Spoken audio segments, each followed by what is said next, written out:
말씀의 제목은 하나님 나라는입니다. 하나님 나라는. 여러분들 로마에 가면 로마법을 따르라는 말이 있죠. 어디를 가든지 어떤 지역을 가든지 그 나라와 그 지역의 법과 또 질서가 있는 법입니다. 그리고 그곳에 가 있다면 그곳의 법과 질서를 따라야 하는 것이죠.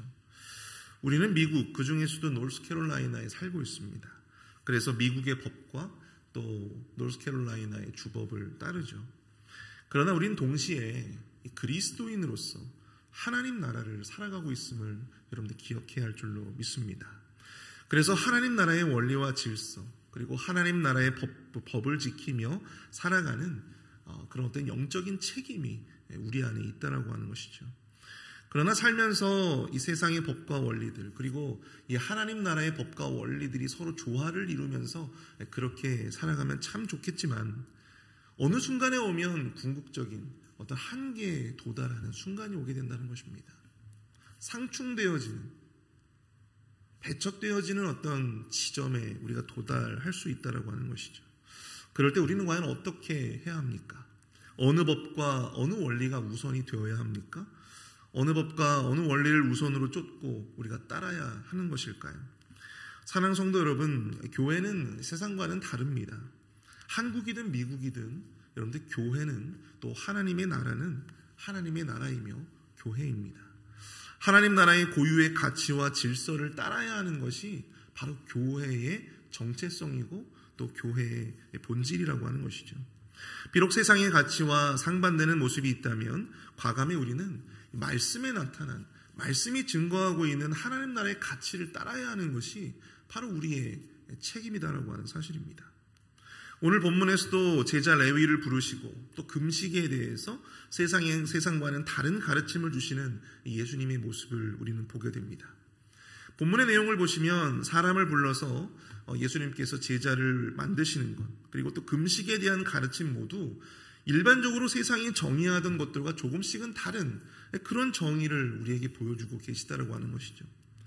하나님 나라와 세상의 도성이 다르듯이 제자를 부르고 또 금식이라고 하는 어떤 종교적인 행위를 하는 것에도 하나님 나라와 세상의 도성이 정의하는 바가 다르다라고 하는 것입니다. 그럼 예수님이 전하시는, 예수님이 가르쳐 주시는 하나님 나라, 교회, 성도의 삶은 세상과 어떻게 다를까요? 우리가 마땅히 쫓고 따라야 할 하나님 나라는 과연 어떠한 나라입니까? 함께 우리가 오늘 이 시간에 본문을 통해서 살펴보고 함께 우리가 영적인 교훈을 얻고자 합니다. 첫 번째로 하나님 나라는 과연 어떠한 나라인가? 하나님 나라는 바로 죄인들을 위한 나라이다 라고 하는 것입니다. 죄인들을 위한 나라이다. 여러분들 27절과 28절을 보십시오. 그 후에 예수께서 나아가사 레위라 하는 세리가 세관에 앉아있는 것을 보시고 나를 따르라 하시니 그가 모든 것을 버리고 일어나 따르니라. 예수님이 공생애를 시작하실 무렵에 예수님은 세리 레위를 제자로 부르십니다. 훗날 그 이름이 마태로 바뀌게 되죠. 바로 이 레위가 마태예요. 27절에서 예수님은 보시고라고 그렇게 기록이 되어져 있는데 여기서 이 보시고로 번역된 헬라어 단어 에데사토라고 하는 단어는요, 일반적으로 어떠한 사물을 그냥 우리가 자연스럽게 그냥 보는 것을 의미하는 것이 아니고요, 우리가 오랜 시간 동안에 주의 깊게 그것을 관찰하고 또 응시하는 것을 의미한다라고 하는 것입니다. 당시 이 본문의 배경이 되는 가버나움에서 예수님은 여러 전도 활동들을 펼치셨죠. 그런데 그 상황 가운데서 예수님께서 그곳을 다니시다가 여러 번 이 레위의 모습을 보셨을 것이라고 우리가 짐작해 볼 수가 있습니다. 세관에 앉아서 세리의 업무를 맡아보던 그 레위의 모습을 예수님께서는 꽤 오랜 시간 주목하셨다고 하는 것이죠. 그때마다 예수님은 비록 세리의 신분이었지만 그 마음이 진실되고 또 하나님 나라를 기다리던 자임을 예수님은 아셨던 것입니다. 그렇게 해서 예수님은 레위에게 나를 따르라 그렇게 확신 있게 제자로 삼아주시죠. 레위는 예수님의 이런 강력한 부름에 일만의 망설임도 보이지 않습니다. 모든 것을 버리고 일어나 예수님을 따랐다. 그렇게 본문 28절은 이야기하고 있어요. 세리로서 비록 남들에게 손가락질 받던 신분이었지만 그럼에도 불구하고 남들보다 훨씬 더 윤택한 삶을 보장받았던, 경제적인 어떠한 안락함을 포기하고 또 하나님 나라와 예수 그리스도를 선택했던 이 레위의 모습을 우리는 보게 된다고 하는 것입니다. 그런데 29절에서 30절을 보시면 레위가 예수를 위하여 자기 집에서 큰 잔치를 하니 세리와 다른 사람이 많이 함께 앉아있는지라 바리새인과 그들의 서기관들이 그 제자를 비방하여 이르되 너희가 어찌하여 세리와 죄인과 함께 먹고 마시느냐. 이 레위가 예수님의 그 부름 앞에 기쁨으로 예수님과 제자들을 집으로 초대를 해요. 큰 잔치를 벌입니다. 그리고 자신과 같은 세리들 그리고 다른 사람들이 그곳에 많이 앉아 있었다라고 이야기하고 있어요. 아마도 자신과 비슷한 처지에 있었던 무리들이 아니었을까 싶습니다. 그때 30절을 보시면 바리새인과 서기관들이 예수님의 제자들을 향해서 그들이 세리와 죄인과 함께 먹고 마시는 것을 비방했다. 그렇게 말씀하고 있어요. 여기서 비방했다라고 하는 것은요, 수근수근거렸다고 하는 거예요. 수근수근거렸다. 예수님과 제자의 모습을 보면서 수근거리고 이상하게 여겼다라고 하는 것입니다. 어찌 저들이 죄인들과 함께 먹고 마시는가? 어찌 저들이 세리와 함께 저렇게 식사를 함께 하고 있는가? 그들의 눈에 세리와 죄인들은 그들이 생각하는 하나님 나라와는 어울리지가 않는 사람들이었습니다. 오히려 그들은 그들이 생각하는 하나님의 나라에서 지워지고 또 쫓겨나고 축출되어야 할 그러한 대상들이었다고 하는 것이죠.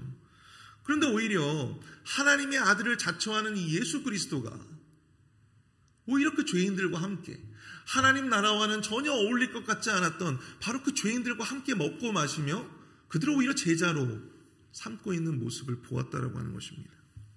그들의 관점과 기준에서는 너무나도 이해될 수 없는 그런 모습들을 그들이 목격을 하게 된 것이죠. 바로 이때 예수님은 하나님 나라에 대한 아주 중요한 가르침을 그들에게 말씀해 주십니다. 31절 32절 말씀인데요. 예수께서 대답하여 이르시되 건강한 자에게는 의사가 쓸데없고 병든 자에게라야 쓸데있나니 내가 의인을 부르러 온 것이 아니요 죄인을 불러 회개시키러 왔노라. 내가 의인을 부르러 온 것이 아니요 죄인을 불러 회개시키러 왔노라.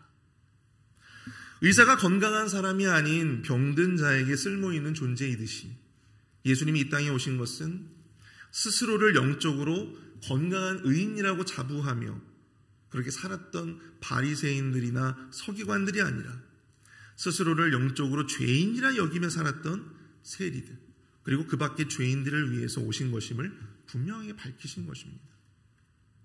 예수님이 이끄시는 공동체, 예수님이 이끄시는 주도하시는 그 하나님 나라의 실체는 자기 스스로를 의인으로 여기며 살아오던 바로 그들을 위한 나라가 아니라 자기 자신의 어떤 허물과 그 죄를 인정하고 그 죄를 하나님 앞에 부복하며 그 죄의 용서를 구하는 하나님의 은혜를 바라는 바로 그들의 몫이었다라고 하는 사실을 바로 예수님께서는 밝혀주신 것입니다.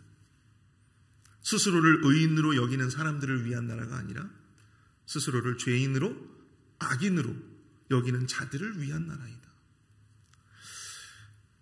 전도 훈련 중에 전도 폭발 훈련이라고 하는 것이 있습니다. 아마도 여러분들 많이 들어보셨을 텐데요. 이 훈련을 여러분들이 받아보시면 전도 대상자에게 당신이 죄인이다라고 하는 것을 그렇게 질문하는 그런 항목이 있습니다. 스스로 자신의 죄인임을 인정하는 자만이 자신의 구원이 필요한 자신이 복음이 필요한 죄인임을 인정하는 자만이 비로소 복음을 복음으로 구원을 구원으로 받아들일 수 있기 때문이죠. 그런데 대다수의 많은 사람들이 자신의 죄를 사실 잘 인정하지 않습니다. 자신의 죄인됨을 스스로 잘 인정하지를 않아요. 비단 이 비그리스도인들, 하나님을 믿지 않는, 복음을 믿지 않는 어떤 난 크리스찬들만의 문제가 아닙니다. 우리가 교회를 다니고 있는 우리 그리스도인들도 죄에 대한 또한 나 스스로를 죄인으로 인정하는 어떤 그런 모습들이 사실 많이 부족하다라고 하는 것이죠. 그래서 어떤 목회자가 했던 설교 중에 저는 그런 말이 생각이 나더라고요. 오늘날 교회가 문제가 되는 것은 오히려 교회에서 문제를 일으키는 사람들을 가만히 보면 죄인들이 아니라 오히려 스스로를 의인으로 규정하고 있는 사람들, 자기 의에 충만해져 있는 그런 사람들, 그러한 사람들이 교회 안에 충만해질 때 교회가 흔들리게 되고 교회가 어려워진다라고 하는 것입니다. 사랑하는 성도 여러분, 어떻습니까? 여러분들은 죄인입니까? 의인입니까? 물론 죄인이죠. 그러나 참 아이러니한 것은 죄인에게 그 죄에 대해서 인정하고 또 그 죄에 대해서 이야기하면 매우 불쾌하고 마음이 상해한다고 하는 것입니다. 우리가 입술로는 죄인이라고 고백은 해요. 죄인이라고 할 때 우리가 아멘 아멘 할 수 있어요. 그러나 근데 그 마음 가운데에는 여전히 불편함이 있다라고 하는 거예요. 저도 마찬가지예요. 그리고 교회 생활을 통해서 그 그릇된 의와 말과 행동들이 고스란히 드러나는 그런 모습들을 보게 됩니다. 자신의 죄와 악함을 인정하고 그것을 받아들이지 못한다면 여러분, 우리는요 그 자체로 우리가 하나님 나라에 어울리는 사람이 될 수 없습니다. 하나님 나라는 자신의 죄와 악함을 인정하고 자복하는 죄인들의 나라이기 때문입니다. 그런데 교회는 좀 우리 교회를 생각해 볼 때 교회는 예수님의 말씀처럼 죄인을 위한 공동체입니다. 자신의 병을 알고 또 그것을 치료하기 위해, 고치기 위해서 예수님을 찾아온 자들의 모임이에요. 병원을 찾고 의사를 찾는 것처럼 어떤 모양이든 자신의 죄와 허물을 인정하고 하나님의 은혜와 그 죄의 문제를 해결해 보기 위해서 모인 자들. 그렇게 모인 자들이 회개하며 또 자신의 그 죄를 조금씩 성화시켜 나아가는, 조금씩 점진적으로 변화시켜 나아가는 그런 공동체가 바로 교회인 거예요. 그리고 그 공동체의 다른 지체들이 그렇게 변화해 갈 수 있도록 옆에서 격려해주고 도와주고 또 때로는 그 죄에 대해서 도전하고 직면시키는 그런 모습이 바로 이 교회 공동체의 모습, 하나님 나라다운 그 교회의 모습이 되어야 한다는 건 사실입니다. 사랑하는 성도 여러분, 우리 회의필 한인 장로교회는요 의인들이 그릇된 어떤 자기 의로 충만한 그런 의인들이 득세하는 그런 교회가 되지 않기를 축복합니다.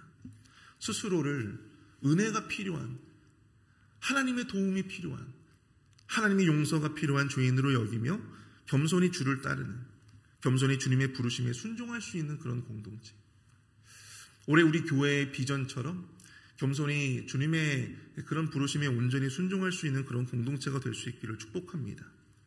공동체의 문제와 이런 어떤 잘못을 지적하고 그것을 자신의 의로움으로 삼는 것, 그것은 하나님 나라의 원리가 아니에요. 하나님 나라의 원리는 바로 그 문제가 그 죄인이 바로 나 자신이다라고 하는 것을 인정하는 거예요. 바로 거기에서 출발하는 것입니다. 아무쪼록 우리 교회 공동체가 하나님 나라의 원리가 살아 숨쉬는 그런 공동체가 될 수 있기를 축복합니다. 내가 죄인이고 내가 문제이고 나같이 자격 없고 흠 많은 자가 하나님 자녀로 하나님 나라를 살아갈 수 있음에 늘 감사하며 겸손히 자신을 바라보며 나아갈 수 있는 그런 우리 모두가 될 수 있기를 축복합니다. 두 번째로 하나님 나라는요 바로 주를 위한 나라이다 라고 하는 것입니다. 주를 위한 나라이다. 33절부터 35절까지 보시면 그들이 예수께 말하되 요한의 제자는 자주 금식하며 기도하고 바리새인의 제자들도 또한 그리하되 당신의 제자들은 먹고 마시나이다. 예수께서 그들에게 이르시되 혼인집 손님들이 신랑과 함께 있을 때에 너희가 그 손님으로 금식하게 할 수 있느냐? 그러나 그 날에 이르러 그들이 신랑을 빼앗기리니 그날에는 금식할 것이니라. 바리새인과 서기관들은 이 세리와 죄인들과 함께 먹고 마시는 예수님과 제자들을 비방하면서 그들의 모습과 이 요한의 제자들 그리고 바리새인의 제자들을 비교하고 있음을 보게 됩니다. 여기서 33절을 보시면 그들은 자주 금식했다 그렇게 이야기하고 있어요. 사실 당시 바리새인들 같은 경우에는요 일주일에 2번씩 일주일에 이틀을 금식을 했습니다. 어떠한 근거로 금식을 했느냐? 바로 이 모세가 율법을 받으러 시내산에 올라갔다라고 여겨졌던 목요일, 그리고 그 시내산에서 내려왔다라고 여겨졌던 월요일, 이렇게 일주일에 이틀씩을 금식을 했다고 합니다. 정기적으로. 그 또한 레위기 23장 27절을 보시면요, 율법은 사실 이 대속죄일에만 금식을 명령하고 선포하고 있습니다. 그러나 시간이 지날수록 그 금식의 날이 점점 많아졌어요. 스가랴 8장을 보시면 바벨론 포로기 이후에는 1년에 4번의 금식을 이야기합니다.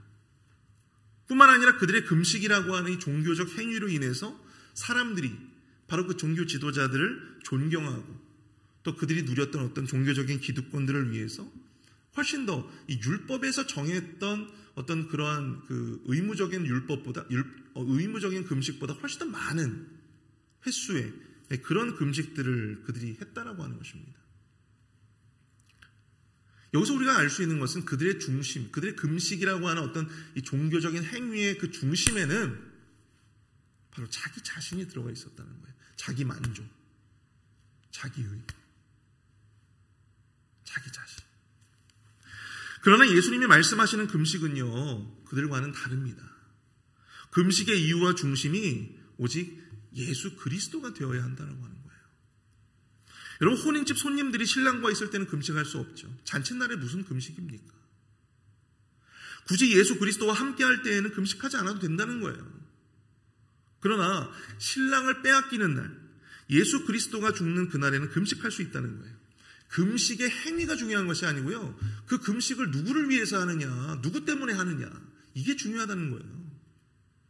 하나님 나라는 바로 모든 그 어떠한 행위와 모든 어떤 종교적인 어떤 행위든 무슨 행위든 그 모든 것에서 오직 주님, 오직 하나님께 그 모든 의미와 중심을 두어야 한다고 하는 것입니다.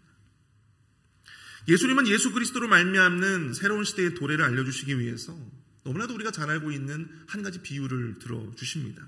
바로 이 포도주의 비유예요. 38절, 새 포도주는 새 부대에 넣어야 할 것이니라. 여기서 새 포도주는 무엇입니까? 새 포도주, 바로 복음이죠. 하나님 나라의 원리예요. 하나님 나라의 질서입니다. 그럼 새 부대는 무엇입니까? 새 부대. 그 복음과 또 그 하나님 나라의 원리를 품을 수 있는 우리의 마음이에요. 새 포도주, 즉 복음은요, 결단코 낡은 부대로는 담을 수 없어요. 낡은 부대로는 포용할 수 없습니다. 수용할 수 없어요. 받아들일 수 없습니다. 우리의 세상적이고 자기중심적이고 율법적인 정신과 관점 안에서는요, 바로 이 복음이라고 하는 것, 하나님 나라의 원리를 제대로 품을 수가 없어요. 이해할 수가 없는 것입니다. 그것을 포용할 수가 없는 거예요. 두 원리의 성질이 다르기 때문입니다. 빛과 어두움이 공존할 수가 없고 죄와 거룩을 함께 논할 수 없는 것과 같아요. 복음의 원리와 세상의 원리를 여러분들 우리가 우격다짐으로 조화시키는 것은 불가능합니다. 왜냐하면 언젠가는 상충되고 언젠가는 서로를 도전할 수밖에 없기 때문입니다. 복음과 은혜의 원리와 질서로 교회가 운영되고 또 교회가 그 제도를 정착해 나아가야 하는데, 여전히 세상의 원리와 세상에서 일하던 방식으로 교회에서 무언가를 하려고 도전한다면 언젠가는 그 모든 행위들로 말미암아 공동체가 망가지게 되는 것입니다. 그것이 바로 낡은 부대의 한계예요. 여러분, 휘발유 차에다가 기름이 없다고 등유를 붓는다면, 디젤을 붓는다면 어떻게 되겠습니까? 차가 망가지겠죠.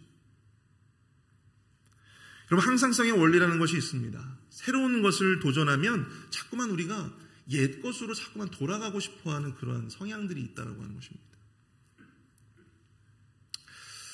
말씀을 준비하면서 이 목회자가 과연 어떠한 사람들인가를 생각을 해보게 됐어요. 목회자의 역할이 과연 어떠해야 하는가? 목회자는 어떠한 사람들이냐면 여러분들 맛을 보여주는 사람이야. 맛을 보여주는 사람. 하나님 나라의 새로운 질서가 도래하고 또 그것이 우리 앞에 왔음에도 불구하고 자꾸만 나에게 익숙한 방식, 내가 생각해오고 내가 경험해왔던 어떤 그런 방식대로 이 교회 안에서도 똑같이 그렇게 그 교회를 이해하고자 하는 어떠한 그런 자기중심적인 시각들, 자꾸만 낡은 부대를 고집하는 사람들에게 새 포도주를 보여주고 그 새 포도주를 맛보게 하고 또 그것의 진가를 드러내주는 역할을 누가 하느냐? 바로 영적인 리더들이 하는 거예요. 목회자와 장로님들, 그리고 말씀을 가르치는 목자들이 그 역할들을 하는 거예요. 자꾸만 옛 것으로 돌아가고자 하는 어떤 그런 우리의 그런 어떤 낡은 부대를 고집하고자 하는 그 항상성에서 벗어나서 우리가 정말로 새 포도주를 받아들일 수 있는 새 부대를 준비할 수 있는 어떤 그러한 길로 나아가는 것을 돕는 역할이 바로 이 영적인 리더들, 목회자의 역할이고 우리 장로님들의 역할이고 우리 안수 집사님들, 중직자들의 역할인 것입니다. 사랑하는 성도 여러분, 하나님 나라는요, 여러분 주를 위한 나라예요. 내가 아닌 나를 위한 나라가 아닌 주를 위한 나라임을 여러분들 기억하십시오. 나의 뜻과 법을 고집하면서 낡은 부대를 고집하는 것은 여러분 하나님 나라에 합당한 자의 모습이 아닙니다. 그 많고 많았던 바리새인들이 또한 서기관들의 폐해가 무엇이었습니까? 바로 그것이었어요. 새 포도주가 도래했는데도 불구하고 여전히 낡은 부대를 움켜쥐고 있었던 그릇된 자기의와 자기중심적인 그러한 모습에서 벗어나서 복음과 은혜에 합당한 새 가죽 부대를 준비할 수 있는 저와 여러분들이 되실 수 있기를 축복합니다. 함께 기도하겠습니다.